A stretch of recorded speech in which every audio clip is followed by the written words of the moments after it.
No lonely souls were hurt in the making of today's episode.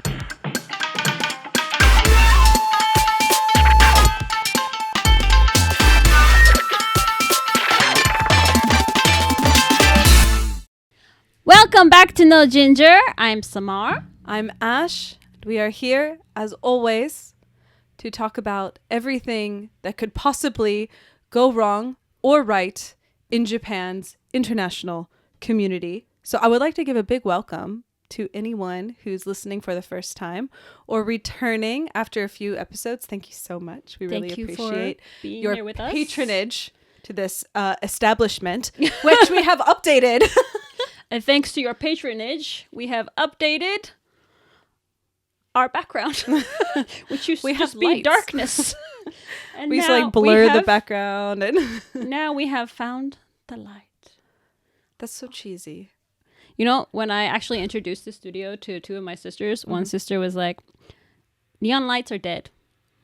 And the other one was like, I hate neon lights. After months of working on this, that is the familial support that I have received. So I need you guys to watch our video on YouTube or Spotify and encourage us. Yeah. If you hate it, that's fine. You can send us money to redo it. Otherwise, we're stuck with it for now. We're stuck here. How about your other rooms in your new house? Did your sisters like those? Oh, those were lovely. Those were designed by Ash. Everyone was a fan of those rooms. This room. We're just thanking my mother's design skills that she so carefully and generously implanted in my brain. Thank you. Thank you, Barbara. Thank you, Barbara. You've saved me. That's one way to look at it. From very horrible decisions. Much love, but the things Samar picks up sometimes, I'm just like, and where are you putting that exactly? I don't know. I like what I like, but you're kind of like a fish. You're just attracted to if it shines, you just go in that direction. Yeah, but there's no coherence. The background. I mean, but I actually like this background. I think it's very fun. We've set the lights according to the color of the logo, our cover art. Yes. So if you're not in a place where you can see where we're sitting, we are in very comfortable chairs. IKEA. With, honestly, bless IKEA. We've already known, I think I've even talked about it before, how much I love IKEA. But I love IKEA and I love what IKEA can offer me, which is very cute, mostly affordable furniture. Your bank account may say otherwise, Samar. It's been a very painful 3 months, guys, I gotta say. You have a new house, a new studio. And in this studio today, the two of us together, we're going to tackle the concept of loneliness. Yeah, we don't have our own shogunais for now. We're going to do the shogunais of the Japan streets, the internet streets. And recently, I've been noticing on Threads and on Reddit, everyone is calling Tokyo a lonely city, which is very interesting because I just moved to Tokyo 3 months ago and I've lived all over Japan, and I don't find Japan to be a lonely place. Although the internet begs to differ.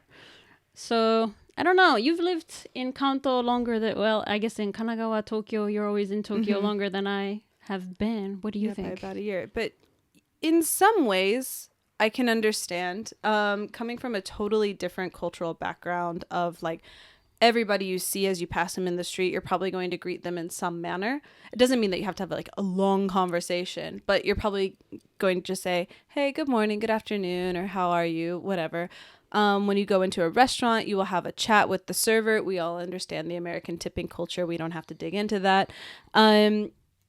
But I think I come from a much chattier place. So in comparison, Japan, where it's much quieter, much more respect of, I want to say personal space, but no one's upset about bumping into you or getting up in your business. but they don't necessarily want to interact.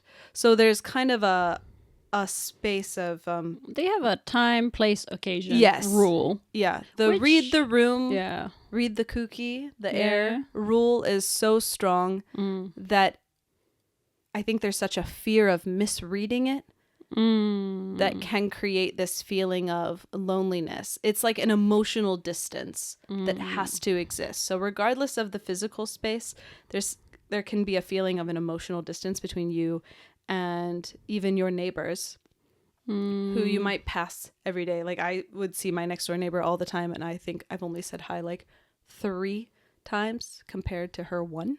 So I can understand it, but I also think that I've made many really good friends here. So I don't particularly feel lonely. I'm from New York City, so we're much less chatty than the South. So people like to mind their own business. They will chat, of course, a little bit more than Japan, but I don't think we're chattier on average. So for me, it was always the language barrier and being in the countryside. I think my first year in Japan, because I was in the countryside, was my loneliest. There are no young people. That's why when I came to the cities, it was much easier to make friends. But I think the shoganai in it is if you are naturally introverted, and Japan it's an introverted country, and it tends to attract a lot of introverted foreigners. If you're introverted and you come to this country, then it takes double the effort to make friends, I think. Someone has to bridge that gap, and someone has to be outgoing enough to make all these friends. And I think a lot of people mostly just complain online about not being able to make friends instead of going out and making friends. But it's not necessarily their fault, because it, as an adult, it's just harder to make friends all over the world. As someone who's come here to spend my career life in Japan, I haven't done anything else. I didn't get to do study abroad, or which you have, and made really good friends during your study abroad time. And I think it is definitely easier to make friends while you're in college. When I came to Japan initially, the only people that I knew are people that I worked with. And I actually got on dating apps just to go and meet people. And yeah, sure, it might have been a date here or there, but there were also people I would go out with, and it would be like, we're not interested, but let's just hang out. And I think that can be another way to meet people. But for me, as someone who's more extroverted, it's really not that hard to just go out and meet somebody for the first time. So I can't say that this solution or this suggestion is really good for someone who is more introverted.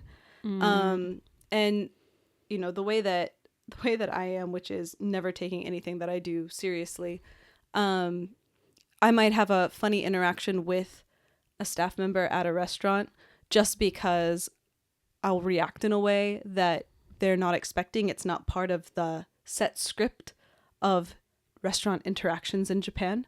And that might encourage some form of short discussion. But I wouldn't say it ever leads to let's exchange Instagram or whatever, like it might in the States. So I think that this, it's such a closed off. I don't know why the door can't be opened. I think the key is to find that person who is in a similar situation. Like my close Japanese friends have often been people who themselves were looking for friends at that time. Like they had just come back from abroad, or they were in a situation where they needed someone to go out with. So they were more willing to extend invites than the usual people. And I also find that most Japanese people are very happy to go out if they're invited. Yeah. But they always wait to be invited. That is actually something that I struggle with, I think, is that I love to make plans, but maybe sometimes I throw around plans too casually. that people may not think that it's real. Just be like, oh yeah, just come over to my house anytime, blah blah blah, sort of deal. And obviously, unless you actually set a date and time on that, people think you're just playing with them. Yeah, setting just like proper dates and times is also a huge part, I think, of friendship in Japan. Like, you need to have a set time of when things are going to start at. And again, for me, that comes from a slightly different culture of like, you could just last minute throw something together. There's no last minute throwing things together. I can do that with my foreign friends here.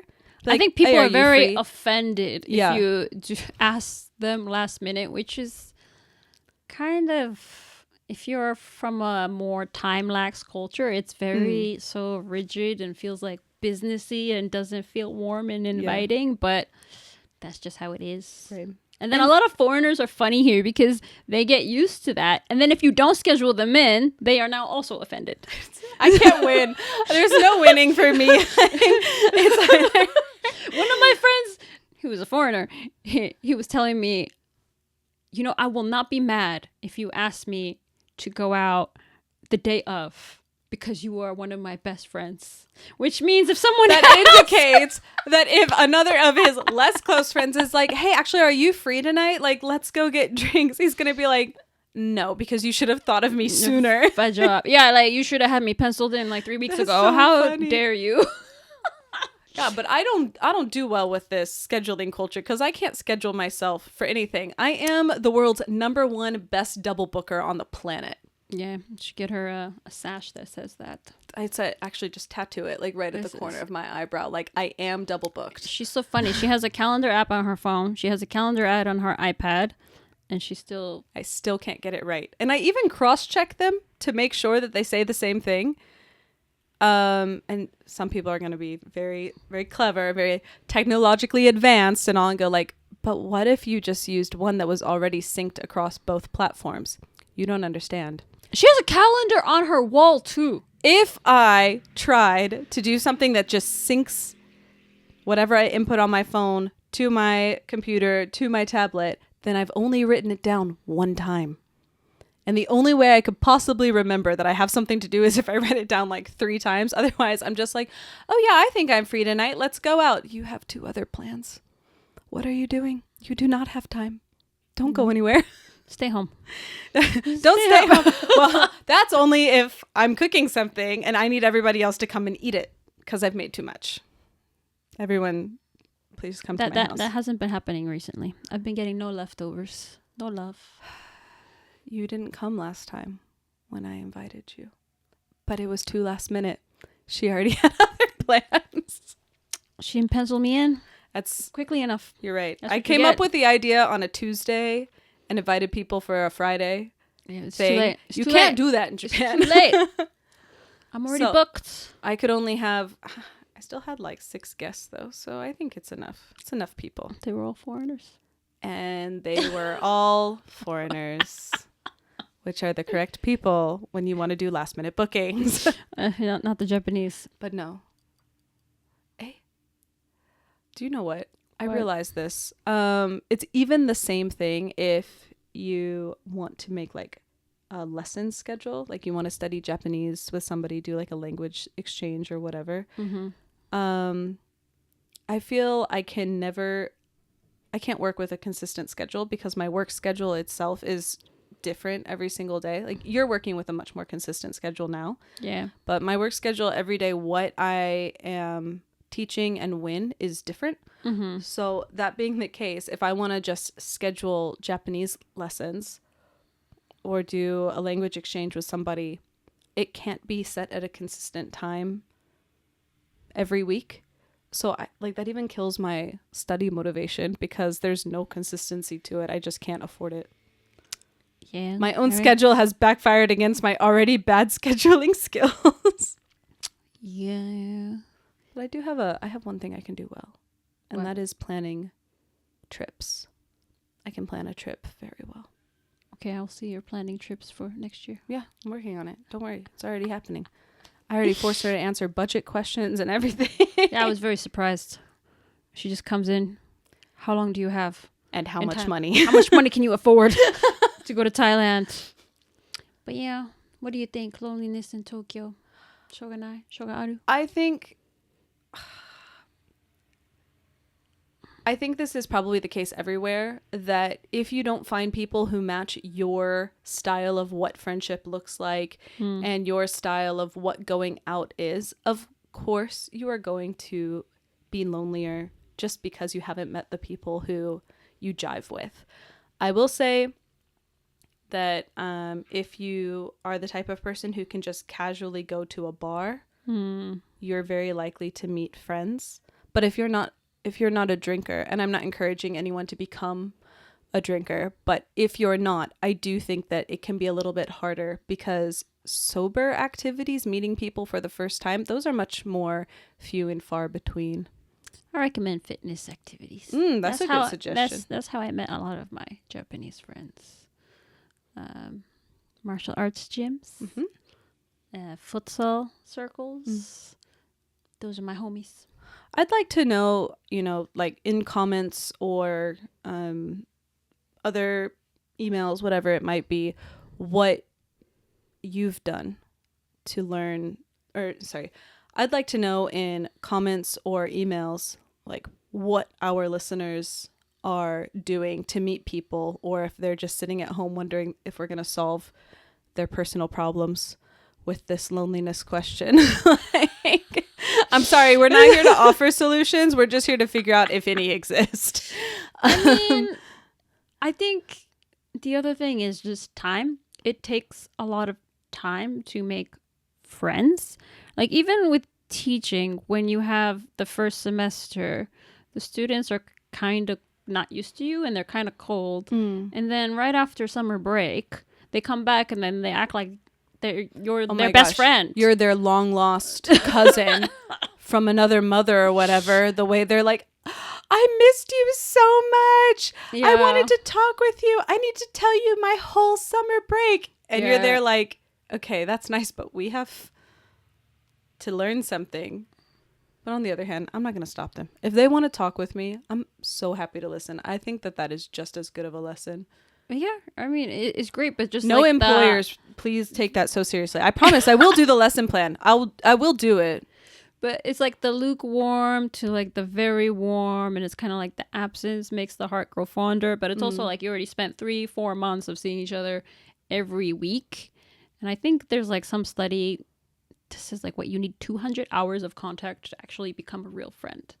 And if that's less contact hours than it takes to learn a language. So, it's still a lot in adult life. And I will also say it's not cheap either. I want to throw that out there. Is like we joke about this a lot. Oh, I should stop having friends because I don't have enough money for my amount of friends. That's exactly the situation I'm in. But it is I know, that's why I said it. I'm not trying to put call out post on Samar here, but call out post for Samar. Stop having friends.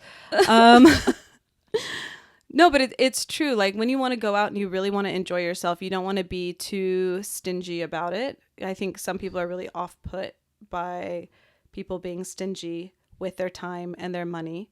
And there's even an expression, right? Like be generous with your time and money. This is really the best thing you can do, I think, in order to encourage, once you've met somebody, to encourage a continued or lasting friendship. Generosity really goes a long way. But if you are introverted, of course, you're not somebody who, I'm not saying you're not generous with your time, but the amount of time that you have to be generous with is maybe less, because you need to recharge your own battery at home. You need that personal time. And so scheduling in the number of people that creates those friends that you can gather or that you want to go out with consistently, you might not just have the same amount of hours that you are capable of contributing. And I think that in that situation, being in a huge city where you pass, let's say you commute through Shinjuku Station, there's 3.5 million people who go through Shinjuku every day, right? So you are passing hundreds of thousands of people and thinking, I don't know a single one of them, and I don't even have the energy to do that. Or regardless of energy, I'm passing 1 million people and I don't know any of them. That is going to only exacerbate your level of loneliness that you're feeling. So I think it's much more noticeable here as well in Japan, especially in Tokyo, feeling lonely because you are seeing so many people constantly. It's that, like having the carrot dangled in front Right. of you. All these friends that you you don't know. have. And it's also like a lot of people who grew up in Tokyo. I feel the same when I go back home to New York City. I don't want to make friends in New York City because I grew up there. Oh. I grew up there. I can't manage the friends that I already do have. Like, because I'm gone for like 1 or 2 years at a time. When I go home, I barely have time to see the friends I do have. How am I going to have time for the friends that I don't like? How am I going to make new friends in this situation? That's something that's interesting is, and you probably heard this from your students a lot as well, that friends among Japanese people, friends are often categorized by time period of life. I get that. So it's like, oh, this is my elementary school friend, this is my middle school friend, and this is my high school friend. And they always explain their friends like that, like time of life of when I knew that person, and that will indicate how much time or how much effort they're going to put into hanging out with that person, which I find really interesting, because I don't think I've ever categorized my friends by time of life when I met them, unless we've stopped being friends for either, like, you know, friendships can have seasons, so it's like we just fell out of touch or whatever it might be. Like, that would be, oh, this was a friend from high school sort of deal. But other than that, I can't imagine categorizing somebody by time of life. And I feel like that also creates some separation between introducing that person to your other friends. Like, oh, I couldn't possibly let my middle school friend meet my high school friend. I'm not sure it's so dramatic or so consciously thought about. But I wonder if that also adds to feelings of loneliness of, well, these people can't interact with these people, or I can only be with this person at this time. I'm not sure, but I feel like this labeling and categorization might have some impact on what loneliness feels like. Yeah, I think people are less willing to introduce people to friend groups. That's why kind of like the community-based groups are basically the only ones that I think foreigners can join safely. Like, because they're not going to get introduced to someone's middle school friends or high school friends. Just medical friends. Medical friends. So, like, yeah, you just kind of have to join, like, some kind of event. But it is expensive. Yeah. Like, it's not a cheap city. It's not a cheap city. And then in the countryside, like, when I was working in the countryside, again, there was no one my age. And I was trying to pay debt back, so I didn't have a lot of money. So I was stuck where I was, but I made friends with 40-year-olds. And I was, like, 25. So my friends were 40. So just at a different stage of life from you. Yeah, but, like, some people would find that disturbing. Like, it can be charming. You can learn a lot. Yeah, I like having friends of all ages. Like, I think when I went to Thailand, I was only there for a month, but I made 2 friends. One was, like, 24 and the other was 60. We were one group. We were a rock music group. And then we started hanging out in Did you release places. your music anywhere? I fell in love with this Thai rock band. Oh, I see. I followed them around. I didn't know about this. I have to ask in more detail later. Yeah, it was very fun. And I think I forgot their name. The Chocolate Cosmos or something. Chocolate Cosmos. That's probably not the name. If that is not a band name already, someone create one immediately. Post haste. There's something I forgot the name. But, like, if I was just like, no, I'm not gonna make friends because, like, I'm in my 30s. I'm not gonna make friends with this 20-year-old. Oh, she's too young. Oh no, this guy's too old. Like, if you're picky like that, then you're not gonna make friends. Like, it has to be exactly what you... It's kind of the same with dating. Like, the less open you are, the harder it is to make the friend. And then I think there's some people I've met recently that they lost their friends to marriage and kids. So that like, what... If you're not in the same life stage, there's also kind of a grief that comes with losing those kind of friends where you have to start over again. So I think the ability to make friends is something that never dies, and it's kind of a skill you just continue to need to hone. Yeah, I will say, I think that's actually a huge thing, is that we don't think about it. We want friends to just happen naturally, but making friends is actually a skill. And especially when you've moved to another place with a different culture, like the skill of making friends is going to look different. And for that reason, I would say, like, if you're a foreigner staying in Japan, don't be ashamed of having predominantly foreign friends. It's just going to be the case. There's just going to be more like-minded foreigners than Japanese people. That's not to say that you can't make friends with Japanese people or even don't make friends with Japanese people. Absolutely do. But the Japanese people who want to be friends with foreigners are probably going to be in spaces that are already foreigner friendly because they also want to meet you. So yeah, don't be ashamed of like, I'm going to go to the hub or whatever. Like, it's going to be mostly foreigners there, but you could meet some cool people. Or like meetups when they're very foreigner friendly. Just go. It's not going to hurt you if you are having experiences that are more foreigner geared. We don't need to be obsessed with the concept of, oh, well, now that I'm living in Japan and I'm integrating into the culture, I can only do Japanese things. But at the same time, you could go do like classes, go learn how do you like repair a pot that's broken? What is that called? Kintsugi or something. And yeah, go take art classes. I'm sure you will meet very interesting people there because when you can bond over hobbies, right? I think that's another really good way to meet people. You said fitness, but yeah, in general, just hobbies. If you like art, go find art things to do. Yeah, I recently went to a meetup, and it was a language exchange meetup, and it was supposed to have a lot of Japanese people, and it didn't.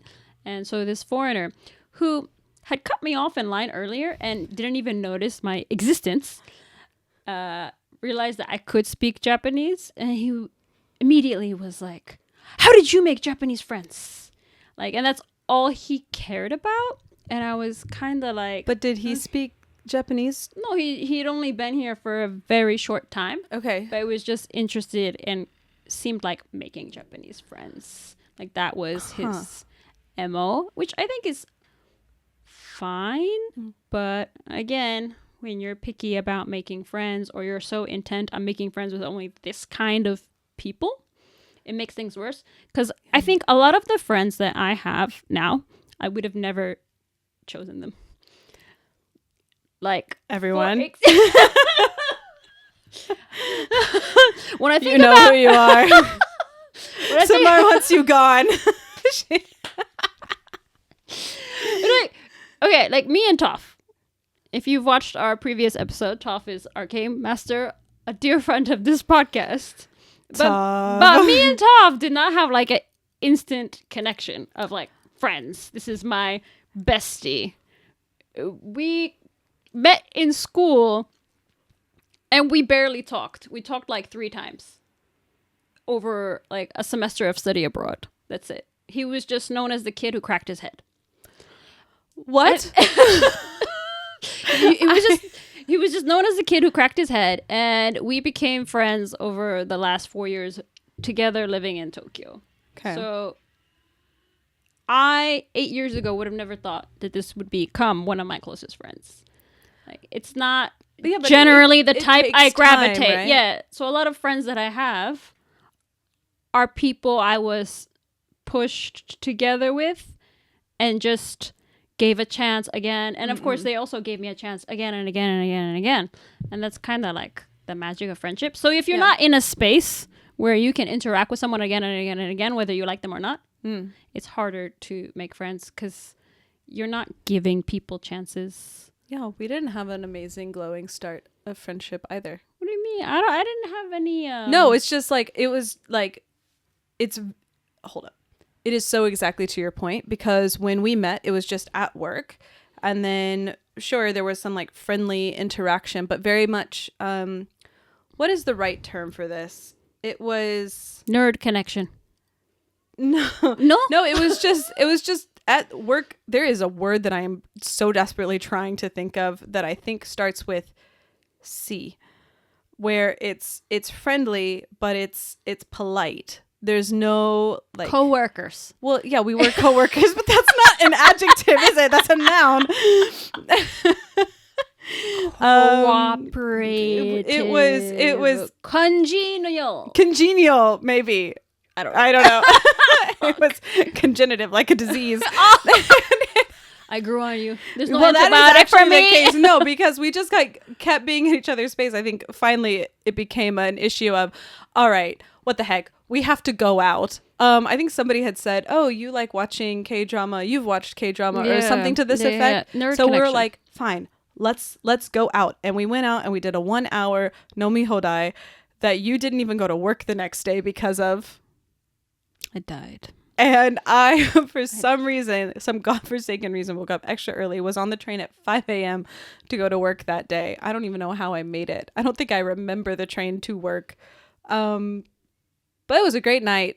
I have photo evidence. A friendship was formed. Of both of our eyeballs looking none of the correct direction.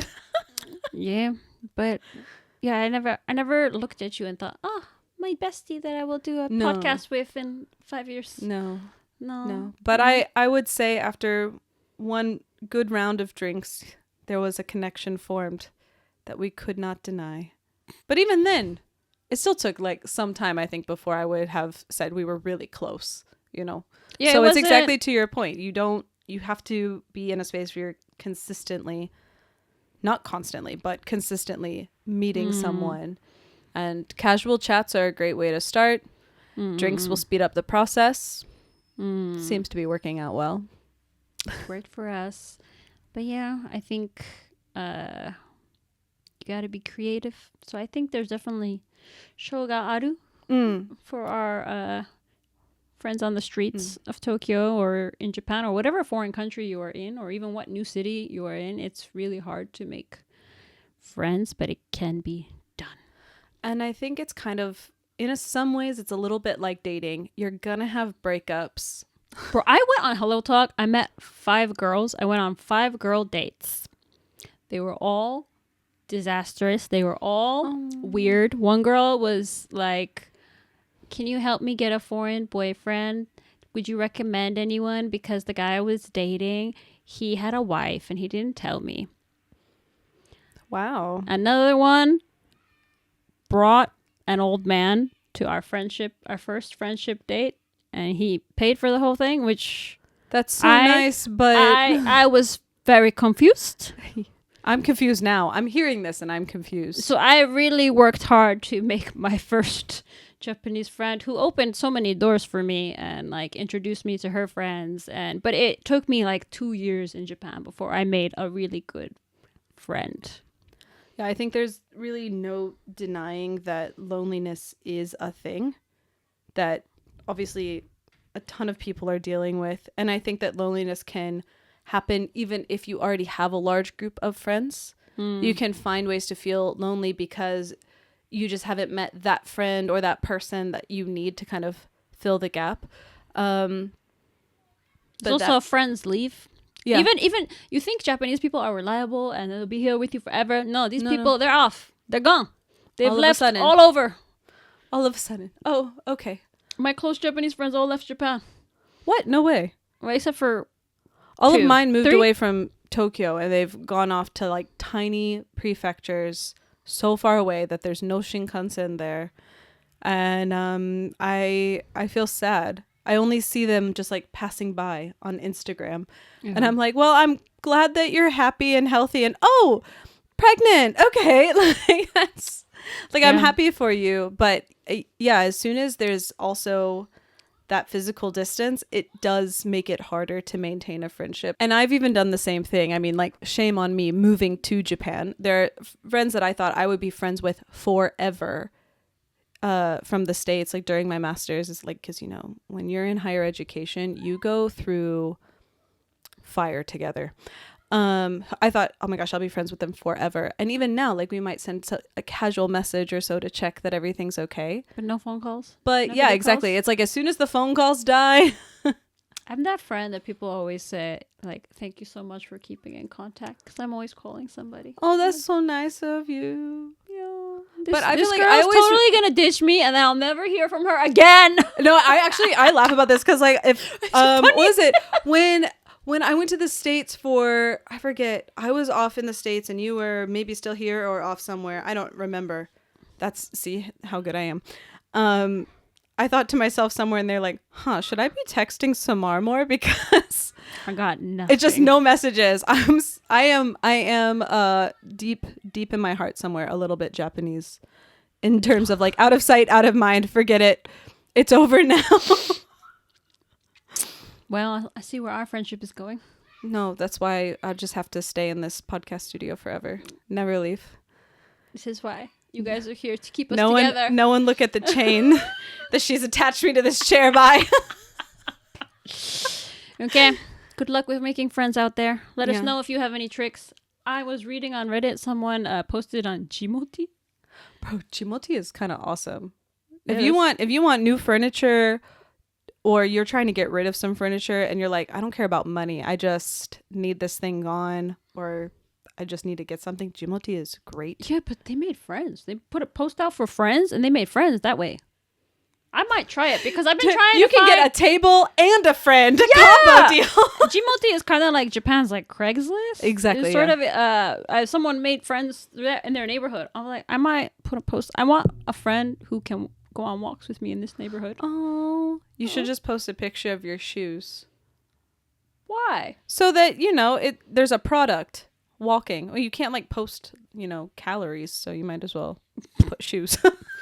Okay, yeah, you I'm can sorry, post everybody. your shoes if you want some walking friends. But yeah, good luck out there. Try your best. Don't expect it to happen overnight. It won't. Or even a week, or a month. It took me 2 years to make a friend. But I think I built up the skills. I don't really have any problem making friends now. No, actually, you're kind of incredible. Yeah, I just invite and invite and invite. And people like to go out. And they like to not invite. So if you invite, and even if you get rejected, it is what it is. There's so many people in the world. But I do think it's likely that once somebody has gotten an invite, they tend to try, if they can't go, they will return it at some point. No, unless they really weren't. They will not. What? That's not been my experience. I usually feel like after I've invited somebody out, if they couldn't make it, they tend to find more of a group setting sort of thing. But then they'll return actually, do you want to come with me to blah, blah, blah instead? I think if you are already friends, yeah. But I think with a lot of, at least Japanese girls, if you're not friends and if you invited, it might not be weird for them to return it immediately. So I would try maybe a second time. I think we can close this one at people are different. They're going to react different ways. But if you are rejected or somebody's busy, just move on. Don't try and force it. Yeah. Don't take it too personally. No, it's just the way things are. Yeah. Find a new target. So what I'm going to say next is a little bit controversial, Samar.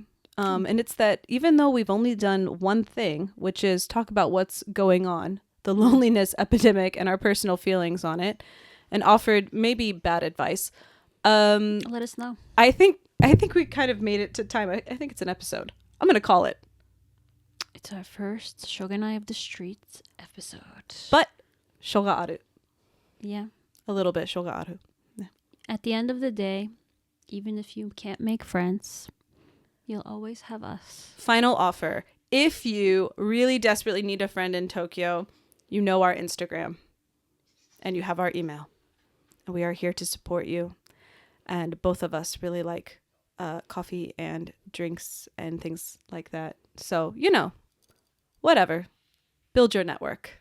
Yeah, we might be doing events one day if we get big enough. So come through. Come on. All right, let me take us out of here. This has been No Ginger. Wow, a little duo outro. So cute. So demure. I think that's like really old now. But anyway, yeah, this has been No Ginger. If you like this content, you want to see more like it, please follow us on YouTube, Instagram, download episodes on Spotify, Podbean if you're weird, mom, and and Apple Podcasts. Please send us your No Gingers, the topics you want us to cover, what is going on in the streets, and if you have any weird questions you'd like us to argue about on it's not called No Jozu. It's called Are You Jozu? But I will forever call it No Jozu. please send those to Toph, our game master. If you've got a problem, We'll put it on the podcast. bye. Bye.